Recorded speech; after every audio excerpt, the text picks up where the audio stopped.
Welcome to this explainer. Today, we're unpacking a hidden flaw in human judgment and why the biggest, most destructive errors out there aren't always what you might think. We're diving into some groundbreaking research from Daniel Kahneman, oliviersibony, and casssunstein. You know, we spend a ton of time talking about bias these days, in the media, in corporate training, in psychology, you name it. But their research reveals a completely different, silent culprit that's messing with our decisions. It usually goes completely unnoticed, but it creates massive, massive discrepancies in our systems. Let's jump right in with a super high-stakes question. How is it possible that identical crimes lead to vastly different, literally life-altering fates in our justice system? I mean, think about it. If three similar people commit the exact same crime, say armed robbery or heroin possession, you'd naturally expect the outcomes to be roughly the same, right? The law is the law. But what if one gets light probation, the second gets 2 years, and the third gets slapped with 10 years in federal prison? It completely shatters our basic expectations of fairness. So, to figure out why these wild variations happen, we have to look really closely at how the human mind measures information. Which brings us to Section 1, 2 kinds of error. To understand this whole systemic flaw, we first need to pull apart 2 totally different types of human error. The authors brilliantly illustrate this using a simple shooting arcade metaphor.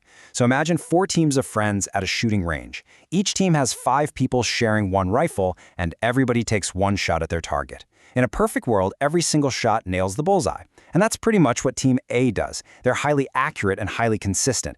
But when we check out the other targets, a really clear picture emerges of how error actually works in the real world. The absolutely crucial point here is the massive difference between Team B and Team C. Team B shows what statisticians call bias. Their shots are systematically off target in one specific predictable direction. If they took another shot right now, we could easily guess where it landed. Maybe the gun sight on their rifle is just bent, right? But Team C, they show something entirely different. They show noise. Their shots are just wildly and randomly scattered all over the place. There's no clear pattern, no single direction they're leaning toward. They're just inconsistent. And Team D manages to be both biased and noisy, systematically missing the center, but also scattering their shots everywhere. Moving right along to Section 2, the back of the target. Now this is where it gets really fascinating. What happens if we look at those exact same targets, but only from the back? We have absolutely zero clue where the actual bullseye is located. From this angle, you can't tell if Team A or Team B is closer to the true center. But, and this is a huge realization, you can immediately spot the noisy teams, C and D. Even without knowing where the bullseye is, that wide, random scatter is glaringly obvious to the naked eye. The variability itself is the error. And that gives us our foundational definition of noise. The general rule here is that you can recognize and measure scatter without knowing a single thing about the true target or any underlying bias. This is absolutely vital for evaluating human judgment. Think about it. If 2 experienced doctors give completely different diagnoses to the exact same patient, we don't actually need to know what disease the patient has to know the doctors disagree. The disagreement itself is the noise. We can measure how much professionals clash on the exact same case without ever needing to know who has the perfectly right answer. We just have to look at the back of the target to see the scatter. Let's look at Section 3, a scandalously noisy world. You'd really expect highly trained experts in critical fields to agree with each other, but the truth is we find scandalous amounts of noise absolutely everywhere. In medicine, different doctors will look at the exact same patient and make completely different calls on whether to biopsy for skin cancer or how to treat heart disease. In child custody, some case managers are just generally more likely to send kids to foster care. That leads to vastly different life outcomes based entirely on who picked up the file. We even see it in forensics. We tend to think a fingerprint analysis is totally infallible, but examiners actually disagree on whether a print matches a suspect. Amazingly, studies show the exact same expert can look at the exact same print on a different day and make a different call. Just wild. And the stakes are incredibly high in the immigration system. Take the phenomenon researchers aptly call refugee roulette. A massive study of randomly assigned asylum cases found staggering variability. One judge admitted just 5% of applicants, while another judge admitted 88%. Since the cases were randomly assigned, the underlying merits of the applications were statistically the same, which means an asylum seeker's chance of staying in the country literally depends almost entirely on the luck of the draw of which judge they happen to get that morning. We even see massive, insanely costly noise in the private sector. In business forecasting, a study asked experienced software developers to estimate the completion time for the exact same task. But to test for noise, they asked them to estimate it on 2 separate days. Get this, the hours they projected differed by an average of 71%. 71. They weren't just disagreeing with their colleagues, they were wildly disagreeing with their own prior judgments. When internal numbers fluctuate that much, making an accurate budget or timeline is practically impossible. Now for Section 4, Crime and Nosy Punishment. The absolute most devastating consequences of hidden noise happen when human lives and freedoms are on the line. For the longest time, our criminal justice system really celebrated judicial discretion.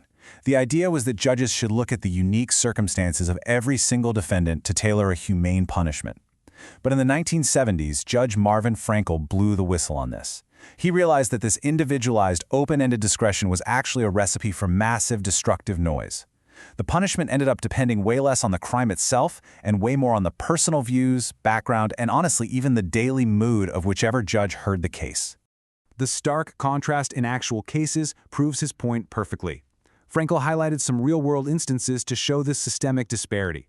In one case, a man with 0 prior criminal record forged a check for $58.40. His sentence? 15 years in prison. Another man, also with no record, forged a check for $35.20. His sentence was just 30 days. These weren't isolated flukes either. They were the inevitable result of a system with no standardized center. For similar embezzlement crimes, the scatter was just as bad. One person walked away with 117 days in jail, while another person lost 20 years of their life to the system. When the variables of a crime are nearly identical but the outcomes are separated by decades of imprisonment, well, the system is behaving a lot less like justice and a lot more like a lottery. Frankel fiercely condemned this. He explicitly stated that these unchecked judicial powers resulted in arbitrary cruelties perpetrated daily. He pointed out this deep structural irony. A nation that prides itself on being a government of laws, not of men, was allowing the personal, unguided decisions of individual people to dictate justice so drastically, because without objective rules, the law itself just becomes entirely subjective.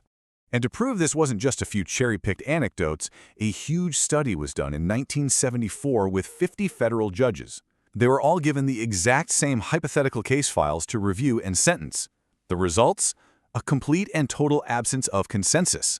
For the exact same heroin dealer file, sentences range from a minimum of 1 year to a maximum of 10 years.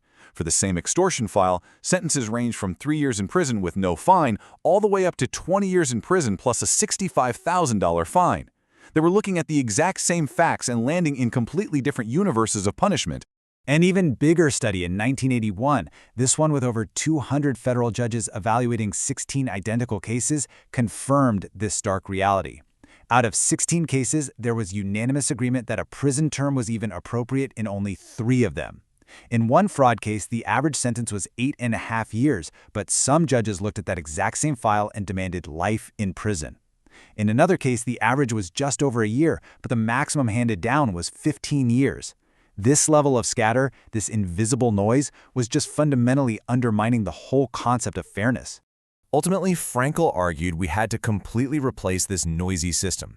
He stated that differences in treatment shouldn't be the idiosyncratic ukases, which is just a very formal way of saying arbitrary personal edicts of particular officials. He pushed hard for objective rules, detailed profiles, and standardized guidelines. The goal was to bring orderly, noiseless thought to sentencing and take away that heavy reliance on one individual judge's internal compass. So, we've seen just how pervasive and impactful noise can be. If the highest courts, the sharpest medical experts, and top business forecasters are all riddled with this invisible scatter, you have to ask yourself a hard question. Where is noise silently destroying fairness, accuracy, and efficiency in your own organization? Because wherever there is human judgment, there is noise, and there is almost certainly a lot more of it than you think. Thanks for joining me on this explainer, and I highly encourage you to start looking at the back of the targets in your own life.